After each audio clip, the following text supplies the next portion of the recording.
Ever pondered how to maintain faith when life seems to throw nothing but curveballs your way? It's a question that has been asked by many, and one that we aim to explore throughout this narration. In our lives, we come across numerous challenges, unforeseen troubles, and obstacles that seem insurmountable. We question the fairness of life, often feeling lost, bewildered, and helpless. In times like these, faith becomes our beacon of hope. It illuminates our path, guiding us through the darkest tunnels towards the light. It imparts resilience, enabling us to withstand the strongest storms, and instills in us the courage to keep moving forward despite the odds. But the question remains, how does one maintain such unwavering faith when life itself seems to conspire against us? Let's turn the pages of history to find our answer. Today, we delve into one of the oldest tales known to mankind, a tale that transcends time, culture, and geography. A tale that has been narrated, studied, and pondered over for centuries. An illustrative example of unwavering and resilience, one that speaks of courage, determination, and the triumph of spirit over circumstances. The story of an ordinary man called Job, from the biblical book of Job. The story of Job is a testament to the strength of human spirit. It is a powerful parable that demonstrates how faith can overcome adversity, no matter how overwhelming it may seem. It's a story that inspires and motivates, showing us that even in the face of seemingly insurmountable obstacles, having faith can lead us to victory. Delving deeper into the tale, we discover that Job was a man of substance, both in wealth and in character. He was righteous, upright, and deeply religious. Despite his prosperity, he remained humble, always placing his loyalty towards his Creator above all. However, his life was not void of hardship. He was subjected to a series of trials and tribulations that would have caused most to falter. Amid these challenges, Job's faith never wavered. He faced his trials with unwavering resilience, always putting his trust in the divine plan. His story is not just a testament to his personal strength, but also an inspiration for all of us who face adversities in our lives. So what lessons can we learn from Job? How can his story inspire us to maintain our faith when faced with life's trials?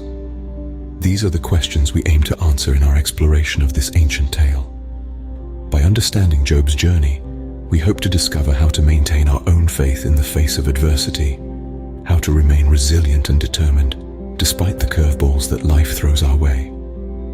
Today, we delve into one of the oldest tales of unyielding faith and resilience in the face of adversity.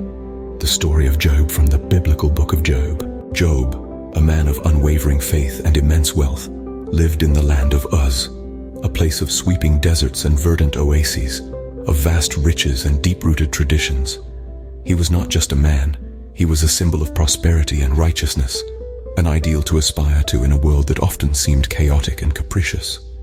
In a community where respect was hard-earned and seldom given freely, Job was held in high regard. The elders, with their furrowed brows and keen eyes, saw in him a man to admire. The young ones, with their wide-eyed innocence, saw in him a hero. He walked with an air of authority, yet with an undercurrent of humility that was as rare as it was endearing. He commanded respect, not through fear or intimidation, but through a genuine sense of understanding and compassion for those around him. His wealth was vast, a testament to his hard work and the blessings he had received. It wasn't just the monetary wealth, the gleaming gold and precious gems, the countless herds of cattle and flocks of sheep. It was also the wealth of knowledge he possessed, the wisdom he shared freely, the love he had for his family, and the respect he had for his community. His house was a beacon of hope for the less fortunate, a place where charity wasn't just a word, but a way of life. His family, the very picture of love and unity, was a treasure beyond measure. His wife, a woman of unparalleled beauty and grace, was his rock. His children, each one a shining beacon of their father's virtues, were his pride. Their laughter filled his house, their love filled his heart. Each day that he spent with them was a day of joy and fulfillment, a day to cherish for all his wealth and respect. For all his love and happiness, Job was not a stranger to hardship. He knew that life was a constant struggle, a test of one's faith and resolve. He had faced his share of trials and tribulations, but had always emerged stronger and more resilient. He was a man who did not fear adversity, but welcomed it as a chance to prove his fortitude. Yet, as we'll soon discover, his life was about to take a dramatic turn. The winds of change were beginning to blow, carrying with them whispers of trials yet to come. As the sun set on another day in the land of Uz, Job was blissfully unaware of the storm that was brewing, of the test that would soon shake the very foundations of his world. One day, a debate ensues in the heavenly realms. The walls of this celestial abode reverberate with the echoes of an intense discussion, and the ethereal beings gather around, their luminescent forms shimmering with anticipation. At the heart of this assembly is the adversary, a figure of intrigue, cloaked in a veil of shadowy mystery. His silver tongue dances to the rhythm of the argument, his words resounding through the well-orchestrated symphony. The topic of this debate: Job's faith. The adversary challenges Job's faith, arguing with an eloquence that is as unsettling as it is captivating. He presents before the assembly a proposition saturated with skepticism and doubt. He suggests that the core of Job's devotion to God is not genuine reverence, but a byproduct of his abundant and unchallenged prosperity. His argument is that Job's piety is intertwined with his fortune, that his worship rises from his worldly blessings, and without them, his devotion might waver. The adversary paints a vivid picture, weaving an intricate tapestry of words that insinuates that Job's devotion is as transient as the morning dew, disappearing under the harsh light of adversity. He posits that Job's faith, seemingly unshakable, is rooted in a terrain of convenience, nurtured by the waters of prosperity, and shielded by the canopy of the echoes of his argument. The assembly falls into a contemplative silence. Even the celestial orchestra seems to be holding its breath, the melodious harmony of the universe pausing at the gravity of such a proposition. But then a voice, more powerful than any other, breaks the voice of God, resonating with unwavering confidence and boundless faith in his servant Job. God, with the bearing of a benevolent ruler, rebukes the adversary's claims. He speaks of Job's unwavering faith, of his sanctity that shines brighter than the most radiant star, in their celestial loyalty that is as steady as the timeless mountains. God, confident in Job's fidelity, accepts the adversary's challenge, allowing him to test Job's soul's mettle. However, he imposes a condition, a restriction that asserts his divine authority even in the midst of this testing time. He commands that the adversary must not harm Job physically. The heavenly assembly is held in a silent grip, waiting to see how the drama of faith, devotion, adversity, and ultimate resilience unfolds amidst them. In a swift and cruel twist of fate, Job endures a series of calamities.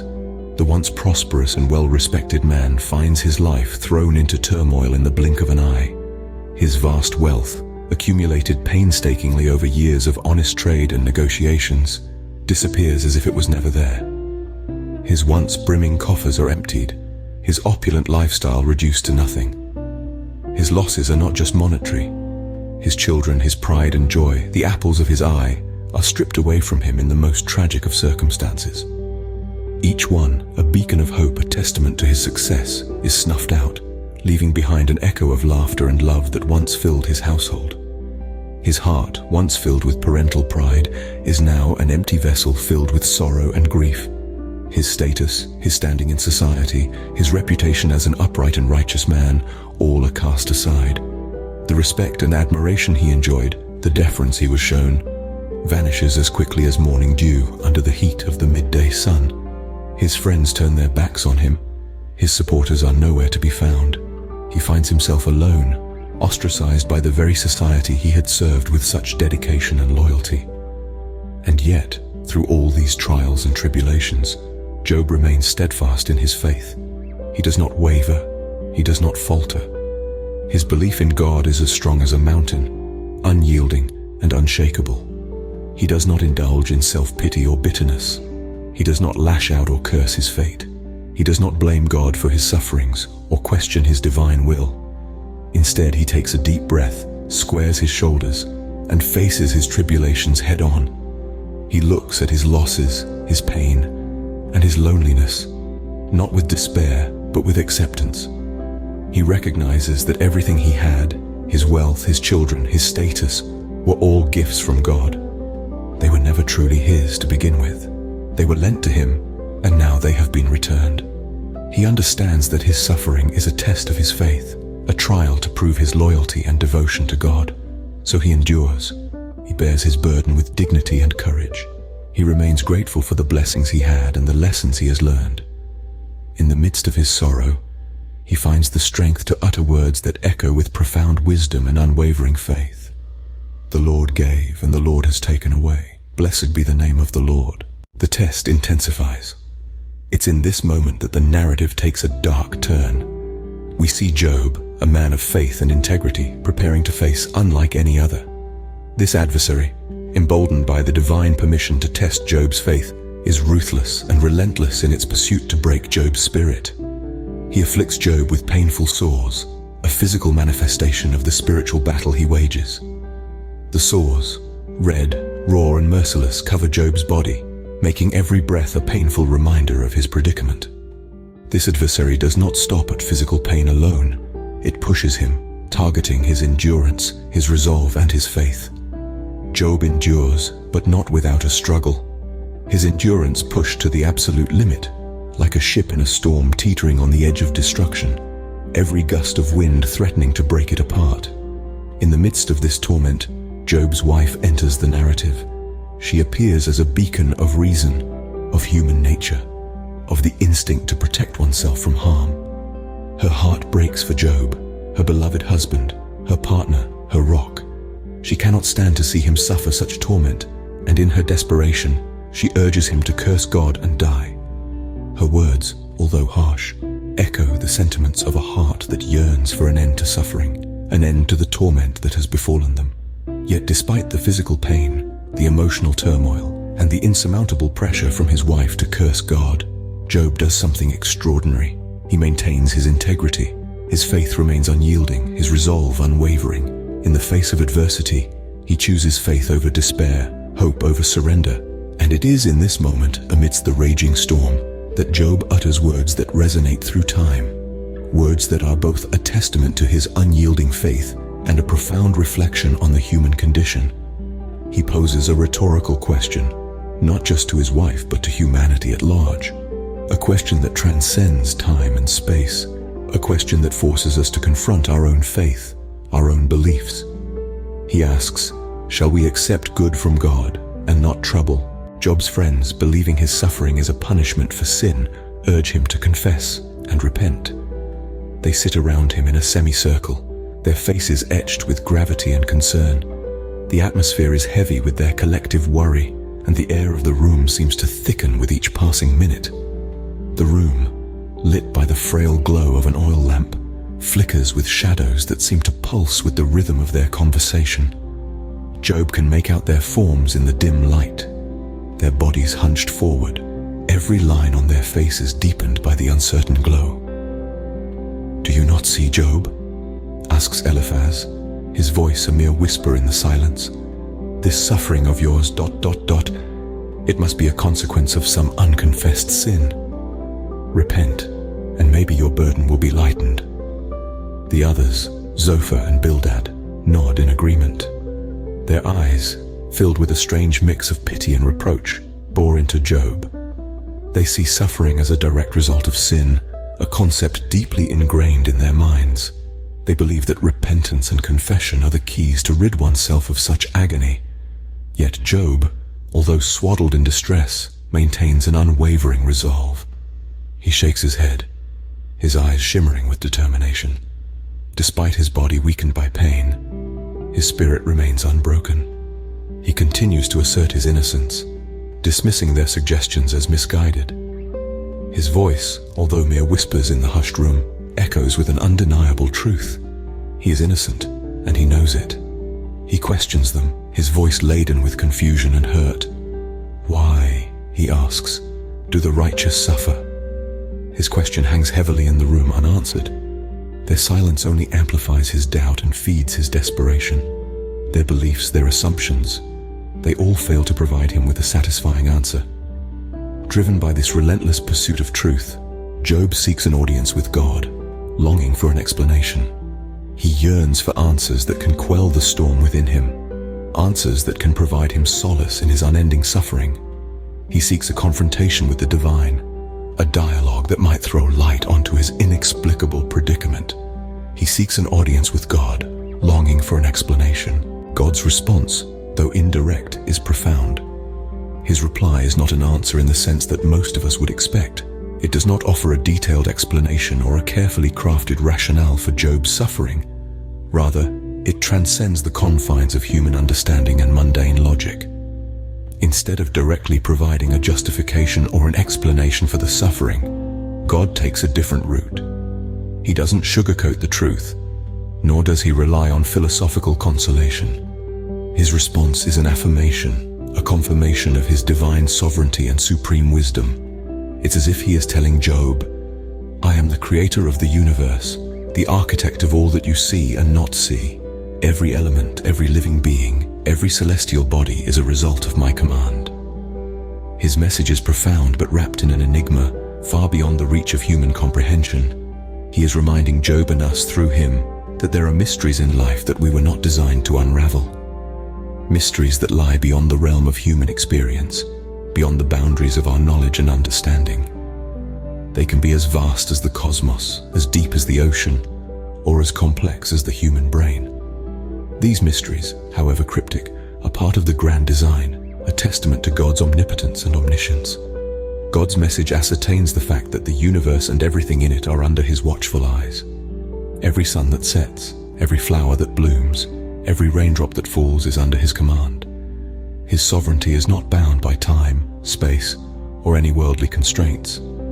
While some may argue that this divine wisdom, this cosmic plan, is a tough pill to swallow, it is not about fate blindly. It is about acknowledging the higher power that oversees the grand scheme of things. It is about surrendering to the unknown, embracing the mysteries, and maintaining faith amidst the trials. Job's reaction to God's response is humbling. He shows no defiance or resentment. Instead, he acknowledges his limited understanding, humbly accepting God's will with dignity and grace. He repents in dust and ashes, a symbol of his remorse and humility. His faith, despite the trials he has been put through, remains strong and unbroken. His faith, tested in the crucible of suffering, emerges stronger, purer, and unyielding. His faith remains unbroken. In the end, God restores Job's fortunes, doubling his previous wealth. The magnitude of this restoration is truly awe-inspiring. Job, who had once been brought down to the darkest depths of despair, is rewarded in a way that is almost unfathomable to us. It wasn't just a mere return to his previous state. No, it was a restoration that was twofold. The wealth that he had lost, the prosperity that had been stripped away from him, was all given back in a manner that showed the profound mercy and generosity of God. Imagine, if you will, the sheer joy that must have flooded Job's heart. The feeling of being uplifted from a state of abject poverty to one of unparalleled wealth is something that we can hardly fathom. This was a man who, despite the trials and tribulations that had been thrust upon him, despite the loss he had suffered, never wavered in his faith. And now, he was being rewarded for his unwavering trust and belief in God. But God's blessings did not stop at just replenishing his wealth. He blessed Job with a new family, a gesture that carried a depth of meaning beyond our comprehension. This was not just a means to fill the void left by the loss of his previous family. This was a testament to God's boundless love and grace. A new family symbolized a fresh start, a new beginning, a chance to build a new and a renewed hope. His previous family could never be replaced, but this new family was a gift, a blessing that brought with it new joys, new experiences, and new memories. They were a constant reminder of God's benevolence, and they brought a warmth and happiness to Job's life that had once seemed lost forever. Job's story now had transitioned from one of suffering and loss to one that was characterized by prosperity and happiness. He was no longer defined by his trials, but by the blessings that had been bestowed upon him. He was a testament to the fact that even in the face of the greatest adversities, faith and trust in God could bring about miracles. Job's story ends with him living out his days in peace and prosperity.